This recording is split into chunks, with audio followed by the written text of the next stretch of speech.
इस वीडियो में हम पढ़ेंगे और देखेंगे सेकेंड ईयर का मैथमेटिक्स और सब्जेक्ट मैथमेटिक्स एजुकेशन जो है आपका गणित जो शिक्षण का विषय है उसके ऊपर देखेंगे कि जो आपके पाँच यूनिट है वो इस एक ही वीडियो में मैं आपको करा दूंगी और हर यूनिट से जो इम्पोर्टेंट चीज़ें हैं और किस तरीके से क्वेश्चन आ सकता है, कौन से टॉपिक से कैसा क्वेश्चन आएगा, ये सारी चीज़ें मैं आपको यूनिट वाइज यहाँ पर बता दूंगी।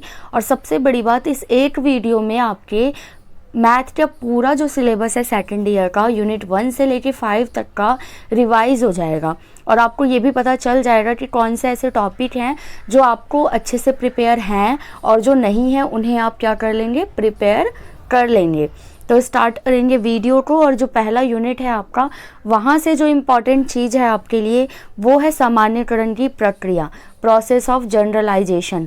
तो आपको पता होना चाहिए कि किस तरीके से मैथमेटिक्स के अंदर कोई भी प्रॉब्लम होती है तो उसको जनरलाइज किया जाता है। और जनरलाइज के अंदर भी ना आपको दो चीज़ें बहुत इंपॉर्टेंट ध्यान रखनी है। एक है आगमनात्मक तर्क यानी इंडक्टिव रीजनिंग और दूसरा है पैटर्न पहचान यानी पैटर्न रिकॉग्निशन। तो ये दोनों चीज़ें क्या होती हैं ये आपको क्लियर होना चाहिए। और अगर तो आपको ये चीज़ें क्लियर नहीं है अभी तो आप क्या कर सकते हो, सेकेंड ईयर की प्लेलिस्ट में जाइए मैथमेटिक्स की और वहाँ से यूनिट 1 देख लीजिए। वहाँ पे पूरा यूनिट 1 आपको क्लियर मिलेगा, पॉइंट टू पॉइंट आंसर मिल जाएंगे हर टॉपिक के और हर एक टॉपिक का एक्सप्लेनेशन मिल जाएगा डीपली। तो वहाँ जाकर आप देख सकते हो। और बाकी इस वीडियो में एक्सप्लेनेशन बहुत ज़्यादा नहीं होगी क्योंकि ये पाँचों यूनिट की वीडियो है और रिवीजन की तरह है, फाइनल रिवीजन की तरह है ये वीडियो। तो ध्यान रखेंगे यहाँ एक्सप्लेनेशन ज़्यादा नहीं होगी। तो अगर आपको पूरी एक्सप्लेनेशन चाहिए, पॉइंट टू पॉइंट आंसर चाहिए तो आप एक्सप्लेनेशन वाली वीडियो में जाकर देख सकते हो। इसके बाद जो सेकंड टॉपिक आपका यूनिट 1 से स्टार्ट होगा वो है आपका प्रॉब्लम सॉल्विंग यानी कि सामान्य समस्या निवारण प्रक्रिया। तो क्वेश्चन इस तरीके से आ सकता है कि आप अपने जो बच्चे हैं आपके जिन्हें आप पढ़ाने जाओगे उनके बीच में समस्या निवारण प्रक्रिया को किस तरीके से आप डेवलप करोगे कि वो प्रॉब्लम्स को सॉल्व कर पाएँ।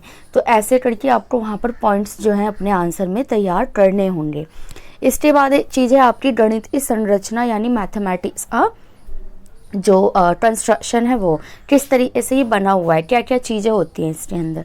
तो देखिए, तो इस अंदर एक्सियम्स होते हैं, सिद्धि होते हैं, प्रूफ्स करनी होती हैं चीज़ें। सेकंड, इसकी मैथ की अपनी ही डेफिनेशंस होती हैं और अपने ही थ्योरम्स होते हैं। तो ये तीनों चीज़ें आपको क्लियर होनी चाहिए, इन तीनों की डेफिनेशंस आपको आनी चाहिए और ये सारे पॉइंट्स आपको एक्सप्लेनेशन वाली वीडियो में मिल जाएंगे। बहुत ही इंपॉर्टेंट टॉपिक है। क्वेश्चन इससे रिलेटेड किसी भी तरीके से आ सकता है, घुमाकर पूछा जा सकता है, एक ही टॉपिक को खोलकर पूछा जा सकता है, उदाहरण के रूप में पूछा जा सकता है। क्योंकि ये मैथ का पेपर है तो आप फर्स्ट ईयर में पेपर दे चुके हो, आपको पता ही होगा कि कितने ज़्यादा यहाँ पर एग्जाम्पल्स और एक्टिविटीज़ पूछी जाती है मैथ के पेपर में। अब आइए यूनिट 1 में आपके लिए इतना ही था। इतनी चीज़ों को अगर आप क्लियर कर लो अच्छे से तो एग्जैक्टली आपका यूनिट 1 समझ लो एक तरह से प्रिपेयर है। अब यूनिट 2 की बात करें तो यहाँ पर बहुत ज़्यादा इंपॉर्टेंट है आपके लिए गणितीय पहेलियाँ या पजल्स जिन्हें कहते हैं। ज़रूर आता है क्वेश्चन, बल्कि क्वेश्चन में ना आपको पहेलियाँ ही पूछ लेगा, 1 2 या 3 4 पहेलियाँ लिखो। तो अब आपका दिमाग काम नहीं करता कि पहेलियाँ कैसे बनाएं। तो यहाँ पर मैं 2 एग्जाम्पल दे रही हूँ आपको पहेलियों के, जो मैथ की पहेलियाँ होती हैं, पजल्स होती हैं। आप पेपर में खुद भी अपने आप भी जो है बना सकते हो पजल्स, या अभी टाइम है तो आप अपने आप भी कुछ पजल्स बनाने की कोशिश कर सकते हो।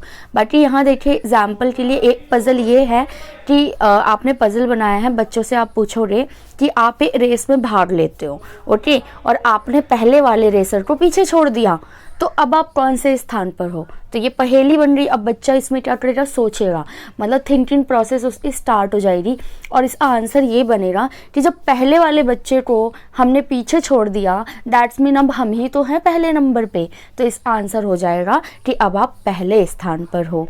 ठीक है, इस आप ये ध्यान रखेंगे कि पेपर में सिर्फ ये नहीं कि पहेली बनाकर आ गए, आप हिंट भी देंगे, वहाँ पर नीचे आंसर भी उसका लिख के आएंगे। ठीक है, अभी सेकंड पहेली देखो कितनी इंटरेस्टिंग है।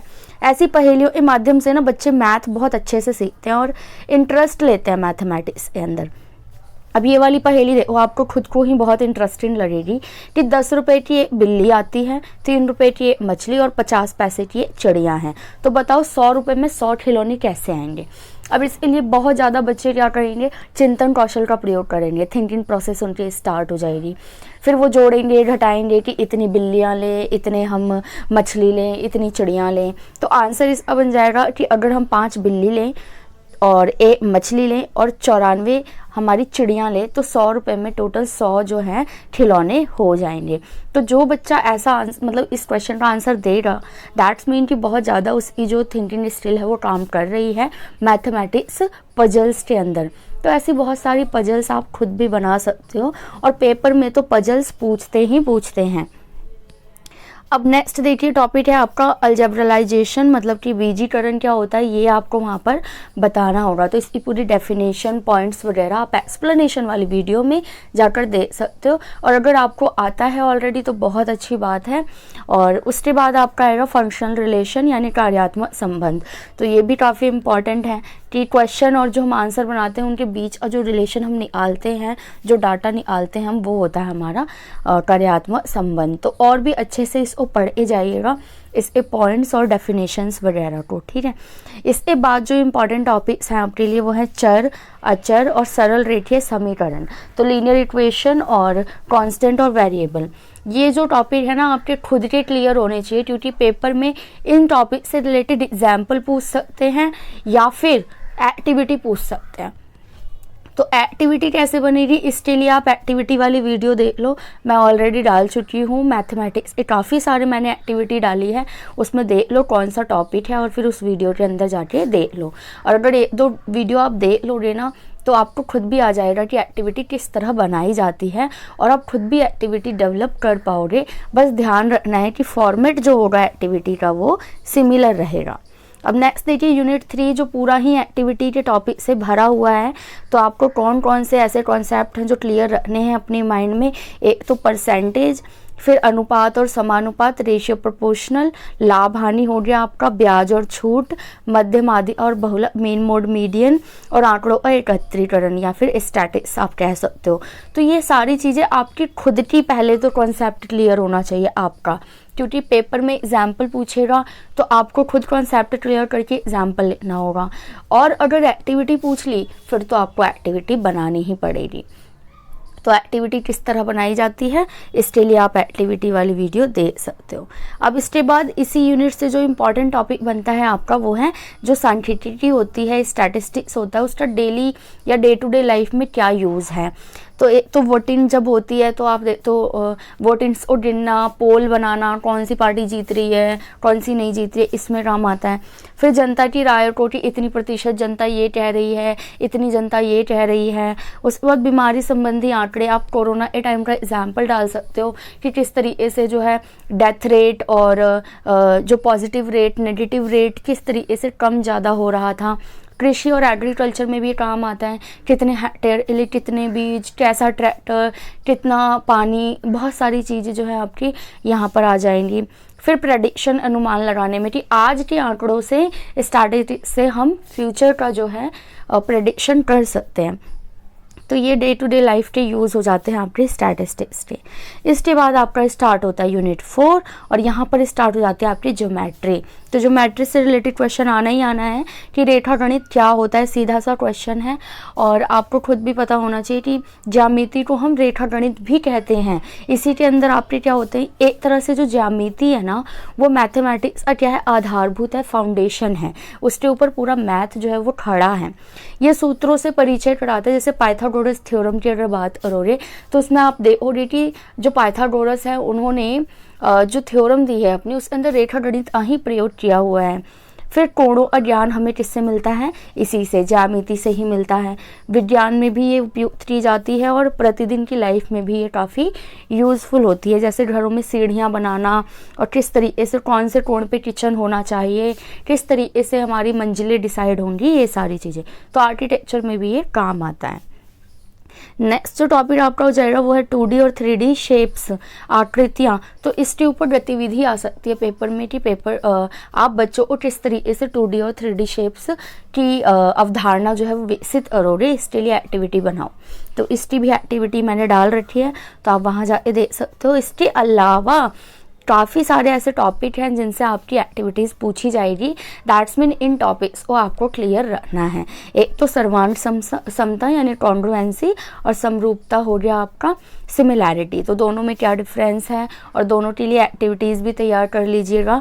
इसके अलावा आकृतियों का मापन, जितनी भी देखिए आपके सिलेबस में ना पर्टिकुलर शेप्स नहीं दिए हुए हैं कि आप स्क्वायर करो या रेक्टेंगल का करो। तो अभी प्रॉब्लम ये है कि जितने भी फेमस आपकी आकृतियाँ होती है, जैसे स्टार्टिंग की ही ले लो, जिसमें आपका वर्ग हो गया, वृत्त हो गया, आयत हो गया, ये तो 2D शेप हो गए।